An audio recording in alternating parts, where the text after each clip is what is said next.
Ya, Shalom rekan-rekan pengikut mata kuliah Sejarah Gereja Umum.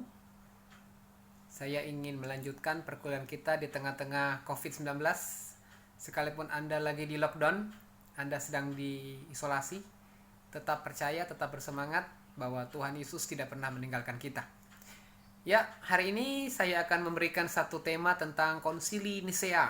Ya, dalam Konsili Nisea di tahun 325, di tahun 318 sudah terjadi perselisihan antara Alexander atau uskup Alexandria bernama Alexander melawan Arius.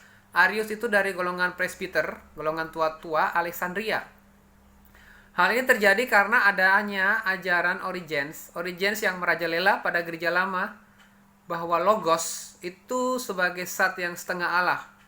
Jadi Origenes mengatakan Logos itu zat yang setengah Allah atau dikenal dengan yang namanya Allah kedua. Karena pimpinan Roh Kudus, maka pandangan ini di abad keempat ya membuat gereja bertobat. Di abad keempat gereja ini bertobat karena ada pimpinan Roh Kudus tentang pengajaran yang agak menyimpang. Dikatakan Allah itu dikatakan setengah Allah. Sehingga dalam rumusan Konsili Nisea di tahun 325, Konsili Bapak Gereja, Logos atau anak yang dikenal dengan sesat atau dalam bahasa istilah Latinnya itu homohuios. Homohuios itu artinya sesat, sehakikat dengan Bapa. Sehingga dalam kredo dari Nisea dikenal dengan Nicenum. Aku percaya kepada satu Tuhan, Yesus Kristus, anak Allah yang tunggal. Sehingga homohuios hanya bahwa Logos itu berhubungan erat dengan Bapa. Jadi istilah homohuios ketika Logos atau ajaran tentang Kristus, tentang Yesus Kristus itu berhubungan sangat erat dengan Bapa. Tujuannya kenapa ada Konsili Nisea? Supaya terjadi ketentraman gereja. Antara gereja dengan negara itu bisa terjamin. Terjamin supaya terjadi keakraban ya. Ya di sini kalau kita lihat ada pandangan dari Alexandria dan Arius ya. Ini Alexandria dan Arius. Ya. Logos, kalau Alexandria mengatakan Logos adalah apa yang dikatakan di dalam Yohanes 1 ayat 1. Logos bukan satu zat yang dari Allah, tetapi Logos adalah Allah yang kekal. Jadi Logos itu benar-benar Allah yang kekal. Itu menurut Alexander atau uskup Alexandria. Tetapi kalau Arius dari golongan Origenes mengatakan Logos adalah makhluk yang sulung. Makhluk sulung dari Allah yang tinggi derajatnya. Nggak mungkin Yesus itu setengah Allah. Bila kita percaya pada satu Allah, tentu Yesus Allah dan bukan Allah hanya makhluk saja. Ia bukan dari yang kekal, ia makhluk ciptaan yang tinggi derajatnya. Jadi menurut Arius, Yesus adalah Allah tetapi sebagai makhluk ciptaan yang tinggi derajatnya. Dan ini yang dipakai oleh Saksi Yehova sebagai ajaran mereka sampai hari ini. Lalu dalam dari Alexander mengatakan pendapatnya itu sama dengan Irenaeus, ya. Sama dengan Irenaeus, bukan satu zat yang dari Allah, tetapi Logos adalah Allah yang kekal. Kalau menurut Arius, Logos itu datang ke dunia sebagai pengajar dan pemberi teladan. Jadi Logos itu hanya orang yang memberi teladan, manusia sempurna sebagai pengajar dan pemberi teladan. Pendapatnya sama dengan Origenes, Logos itu setengah Allah. Ini dua pandangan yang berkembang pada zaman itu di Konsili Nisea. Kalau sebelum kita masuk, kita melihat peta berikut. Ini adalah peta skisma tentang pergerakan gereja. Ya, pergerakan gereja pada sebelum Konsili Nisea. Saya besarin. Ya, seperti ini. Jadi ini ada pengaruh ya. Kalau saudara lihat ini pengaruh Yahudi, Yudaisme ini. Ini pengaruh Yudaisme Yahudi. Pada waktu itu pengaruh Yudaisme, ada juga pengaruh ideologi lain. Lalu di Konsili Nisea ini setelah gereja mula-mula di abad ketiga tahun 325, setelah gereja mula-mula rasul-rasul mati, Yohanes mati, semua rasul mati, muncullah Konsili Nisea yang merumuskan tentang doktrin Tritunggal atau doktrin Trinitas.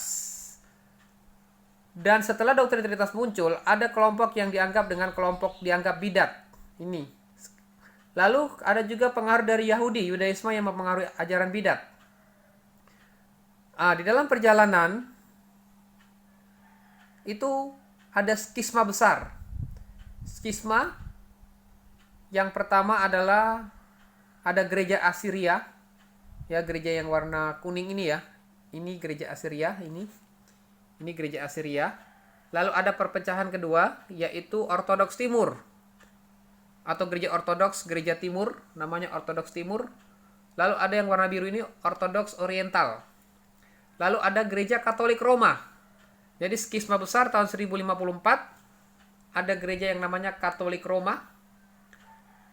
Di dalam pertengahan perjalanan Katolik Roma di abad ke-15 ada reformasi Luther tahun 1517. Lalu di tengah-tengah itu ada penyimpangan atau perpecahan dari Katolik yang namanya Ritus Timur. Ini yang saya tandai, persatuan Ritus Timur, perpaduan antara ajaran Timur dengan Katolik. Di reformasi ini terbagi, ada yang pertama Protestan, lalu ada Anglikan dan Anabaptis. Jadi 3 ini yang besar. Dulu Protestan oleh Martin Luther, lalu Anglikan oleh Calvin, lalu ada Anabaptis oleh Zwingli. Dan terjadi lagi kebangkitan besar. Ada lagi masa restorasi. Dan di pengaruh Yudaisme, perjalanannya ada yang namanya semi-Kristen, dimunculnya adanya pemikiran baru. Jadi itu secara umum tentang perpecahan gereja yang terjadi dari zaman Konsili Nisea sampai pada saat itu. Lalu berikut kalau kita melihat, ini ada peta lagi. Kalau saudara lihat di sini ada masa para rasul. Ini masa para rasul, lalu masa penganiayaan. Jadi setelah masa para rasul ada masa penganiayaan. Masa penganiayaan ini yang berbahaya pada zaman itu, mereka dilarang untuk ibadah, mereka tidak boleh beribadah. Dan mereka yang tetap menjalankan ibadah itu dimasukkan penjara, dibunuh, dan ada yang dipertontonkan, diadu dengan banteng, dengan singa. Mereka aja pada zaman itu yang dilarang beribadah, tetapi mereka tetap setia beribadah karena nama Yesus. Tapi beda kita dengan sekarang, hanya gara-gara COVID-19, coronavirus, kita dipaksa untuk diliburkan dengan alasan supaya tidak terjangkit oleh corona. Ini yang menjadi perdebatan atau pertentangan di media sosial. Ya, mungkin bisa jadi bahan diskusi. Saya ingin mengajak Anda menanggapi apa yang saya sudah sampaikan tadi. Menurut Anda, apakah bergereja itu harus bertemu secara langsung seperti pada gereja mula-mula, berkomunitas secara konvensional, atau ketemu langsung akan meningkatkan iman, kualitas pertumbuhan iman kita, atau cukup ibadah di rumah dengan live streaming itu bisa meningkatkan iman kita kepada Tuhan supaya kita lebih kusut lagi kepada Tuhan? Bagaimana menurut pandangan Anda tentang ibadah gereja pada saat ini, live streaming dengan ibadah konvensional? Yang kedua, bagaimana perbedaan tentang sejarah gereja pada gereja mula-mula? Bagaimana pertumbuhan jemaat pada zaman itu, gereja mula-mula melalui penganiayaan, dengan kita yang ada pada saat ini, pertumbuhan gereja melalui teknologi. Menurut pandangan Anda, lebih berkembang atau signifikan yang mana? Antara gereja pada zaman gereja mula-mula atau zaman penganiayaan dengan zaman sekarang yang dipengaruhi oleh teknologi media sosial, itu lebih bertumbuh yang mana? Secara kualitas iman. Saudara bisa tulis di dalam tugas Anda pada besok Senin ya, hari ini Senin tanggal 23 Maret, saudara bisa membuat satu argumentasi 1-2 halaman saja dan bisa dikumpulkan lewat email. Ya, kita lanjut. Di sini ya, ini ada setelah masa penganiayaan ada yang namanya masa konsili ya. Ada 4 konsili. Nanti kita akan belajar, ada konsili Nisea tadi. Lalu ada skisma besar. Gereja Ortodoks tetap satu gereja yang utuh. Jadi Ortodoks itu tetap satu. Gereja Ortodoks tetap satu utuh, tetapi di sini ada skisma besar di mana gereja terbagi 2, ada gereja Timur Ortodoks dan gereja Barat yang terpecah menjadi beberapa denominasi. Ada gereja Lutheran tahun 1517, lalu ada gereja Presbyterian, lalu ada Anabaptis, lalu ada gereja Inggris yang dikenal dengan Episkopal. Nah, dari gereja Lutheran ini muncul yang namanya Saksi Yehova. Ini Saksi Yehova dan Mormon itu dari gereja Luther. Jadi memecah jadi banyak aliran sehingga muncul yang namanya Saksi Yehova dan Mormon. Lalu ada gereja Presbyterian, Reformed, Anabaptis. Tapi di gereja Inggris atau Episkopal melahirkan yang namanya gereja Baptis atau GBI sekarang namanya gereja Baptis. Lalu dari gereja Episkopat lahir yang namanya gereja Metodis. Dari gereja Metodis ini muncul Sidang Jemaat Allah, murid-murid Kristus, Sidang Jemaat Allah, lalu ada gereja Nasaren, gereja Bala Keselamatan, termasuk gereja Pentakosta. Gereja Pentakosta lalu karismatik, makanya karismatik itu dari Metodis. Metodis itu dari mana? Dari Anglikan.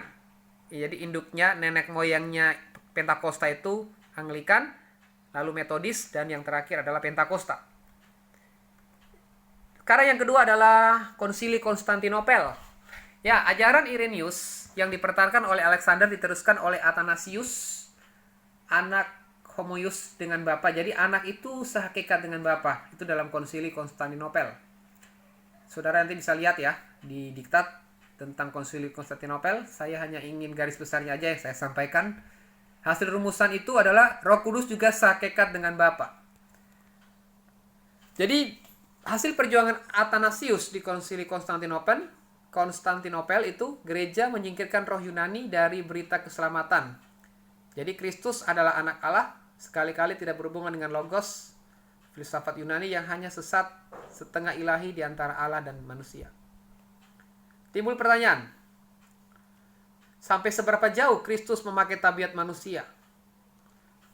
Dan bagaimana hubungan antara tabiat keilahian dengan tabiat kemanusiaan? Itu terjadi pertikaian yang tidak pernah terselesaikan di konsili tersebut. Dan muncul yang ketiga adalah Konsili Salcedon. Konsili Salcedon, tokoh-tokohnya Irenaeus, Alexander, lalu ada Athanasius, diteruskan oleh Cyrilius dari Patriark Alexandria.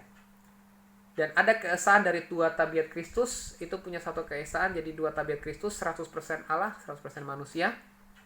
Hubungan Kristus itu seperti air dan susu, ya, air dan susu. Saat cair itu sifat khusus air dan tidak tampak lagi ketika dicampur dengan susu. Kemanusiaan Kristus hilang digabung dengan tabiat keilahian.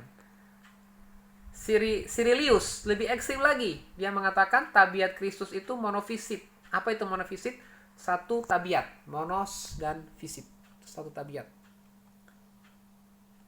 Jadi kalau kita melihat di sini Origenes Arius yang dipertahankan oleh Nestorius. Jadi dalam ajarannya jika Kristus benar-benar Allah dan manusia, maka itu adalah keduaan dan bukan keesaan. Jadi kalau Kristus adalah Allah dan manusia, menurut Nestorius dari Patriark Konstantinopel mengatakan itu dua tabiat, berarti bukan keesaan tapi keduaan. Mereka menekankan bahwa kemanusiaan Kristus itu seperti minyak dan air. Minyak dan air yang tidak bisa bersatu dan tidak bisa terpisah. Ibaratnya minyak dan air, tidak bisa satu, tidak bisa pisah. Keputusan Konsili Salcedon adalah seperti ini. Kristus bukan bertabiat satu. Seperti Alexander, jadi Alexandria mengatakan Kristus itu bertabiat satu. Tapi Salcedon memutuskan Kristus bukan bertabiat satu. Ya. Dan bukan bertabiat dua seperti Antioquia. Orang-orang Antioquia, Konsili Antioquia mengatakan Kristus bertabiat dua, melainkan bertabiat dua dalam satu oknum. Bertabiat dua dalam satu oknum, kedua tabiat itu tidak bercampur dan tidak berubah.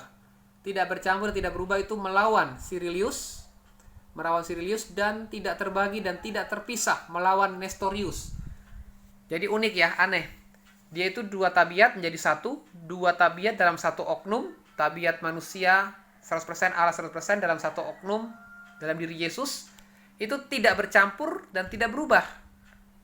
Ada gen Allah, ada gen manusia juga, tapi tidak terbagi dan tidak terpisah. Justru membingungkan secara teologis, tapi kita hanya bisa terimanya dengan iman. Ya, pertanyaan kedua untuk Anda tanggapi, apakah Yesus itu anak Allah? Atau Yesus adalah Allah itu sendiri? Tolong jelaskan menurut pandangan Anda. Apakah Yesus itu hanya anak Allah atau Yesus adalah Yesus adalah Allah sejati, Allah itu sendiri? Berikan tanggapan Anda. Saudara bisa lihat berikutnya tentang akibat-akibat konsili. Ya, ada perpecahan gereja barat dan gereja timur. Saya tidak akan menjelaskan panjang lebar, tetapi intinya saja ini sifat-sifat gereja secara umum untuk saudara bisa pelajari lebih lanjut di diktat antara gereja barat dan gereja timur seperti ini. Sifat dari gereja barat, kalau gereja barat itu karena banyak orang yang lebih kritis sehingga mereka lebih menekankan perbuatan. Jadi gereja itu lebih kritis tapi menekankan kepada perbuatan. Tapi kalau gereja timur seperti ortodoks itu banyak di Timur Tengah ya. Saudara bisa lihat di India, Pakistan, di beberapa tempat di Timur Tengah termasuk di Palestina itu ada gereja timur. Itu menekankan perenungan Allah mistis. Gereja barat ajarannya berupa amal dan jasa. Tapi kalau gereja timur menekankan perenungan, pengajaran, dan dogma. Ada dogma gereja mereka. Gereja barat seperti kita sekarang ini gereja barat. Gereja barat itu praktek penitensia atau penebusan dosa. Ada perbuatan penyesalan. Tapi kalau gereja timur lebih condong kepada filsafat. Filsafat Kristen beraskese. Askese itu bertapa, berpuasa, menjauhkan dari hal-hal yang duniawi. Mereka ke gunung, ke tempat-tempat pertapaan. Itu gereja timur. Dan lebih bersifat kerahiban. Seperti Buddha. Seperti orang-orang Katolik yang di pinggir-pinggir atau Buddha ya, seperti itu. Mirip gereja timur. Lalu kalau gereja barat, organisasi gereja menjadi sesuatu yang khusus. Jadi mereka menekankan organisasi. Ada pendeta, ada majelis, ada penatua sidang. Itu organisasi lebih kuat di organisasi. Ada sinodal, itu gereja barat. Organisasi gereja menjadi sesuatu yang khusus. Tapi kalau gereja timur mempercayai inkarnasi, masuknya Kristus dalam daging manusia dan karenanya manusia beroleh kebangkitan. Gereja barat, keselamatan adalah perbuatan Allah karena kasih. Jadi keselamatan itu karena perbuatan Allah karena kasih karunia. Tapi kalau gereja timur, keselamatan dianggap sebagai suatu keadaan baru yang dikaruniakan Tuhan. Keadaan baru yang dikaruniakan Tuhan kepada manusia. Lalu ada lagi nih, yang berikut, ciri-ciri gereja barat dan gereja timur. Seperti ini ciri-cirinya. Ya, kalau gereja barat, gereja yang dipengaruhi oleh pendapat atau idealisme Romawi Barat. Gereja Timur dipengaruhi oleh idealisme atau pendapat gereja Romawi Timur. Gereja Barat itu gereja yang bercorak barat yang sangat kuat, yaitu gereja Katolik Roma. Gereja Katolik Roma yang berpusat di Vatikan, yang dipimpin oleh Paus, dan gereja Protestan yang dipimpin oleh otonom. Setiap gereja berdasarkan sinode. Sinode masing-masing gereja berdasarkan alirannya mereka. Lalu gereja timur mempertahankan peraturan dan susunan dari gereja lama. Mirip gereja mula-mula, mirip gereja para rasul. Itu gereja timur. Gereja barat, uskup berada di bawah paus. Jadi keuskupan itu di bawah paus. Kalau gereja timur, yang masuk dalam gereja timur adalah gereja ortodoks timur dan Katolik Greka. Seperti gereja Rusia, Nestorian, dan Monofisit. Lalu gereja barat, tokoh dari gereja barat terhadap negara dan masyarakat. Negara bisa mengandung unsur jahat. Jadi negara bisa mengandung unsur jahat sehingga gereja harus waspada terhadap pemerintah. Jadi ada pemisahan antara negara dengan gereja. Tidak ada kesatuan karena bisa saja pemerintah ada unsur jahat, negara punya niat jahat untuk menghambat pertumbuhan atau ibadah kepada Tuhan. Sedangkan tokoh teologiawan Irenaeus, Athanasius, dan Cyrilius. Gereja timur sikap terhadap kaisar yaitu bersikap rendah hati dan kasih, menghormati bahwa kaisar adalah gambar atau image Allah dan wakil Allah di dunia. Jadi gereja timur menganggap kaisar itu adalah orang yang rendah hati, dengan penuh kasih, dan mereka sangat menghormati, dan kaisar itu dianggap sebagai image-nya Allah atau wakil Allah yang ada di dunia. Itu menurut gereja timur. Oke, sekian yang saya bisa sampaikan di pengajaran ini. Ya, ada 2 pertanyaan tadi. Yang pertama, bagaimana tentang kondisi gereja mula-mula yang ditekan oleh penganiayaan tetapi mereka bertumbuh mencari Tuhan. Bagaimana perbedaan pertumbuhan gereja pada zaman dulu dengan sekarang, yang dulu dengan penganiayaan, dengan sekarang dengan teknologi, sehingga akhirnya gereja diliburkan, gereja harus dirumahkan. Bagaimana kita menyikapi kondisi ini? Apakah lebih nyaman live streaming atau ibadah konvensional? Yang kedua, bagaimana tentang Yesus? Apakah Yesus hanya sekedar anak Allah, anaknya Allah, anak Allah yang bagaimana? Atau dia adalah Allah itu sendiri? Silakan tanggapi menurut pandangan Anda berdasarkan sejarah gereja. Saudara bisa gunakan referensi buku, bisa gunakan argumentasi dari hamba-hamba Tuhan. Silakan. Selamat bekerja, Tuhan Yesus memberkati.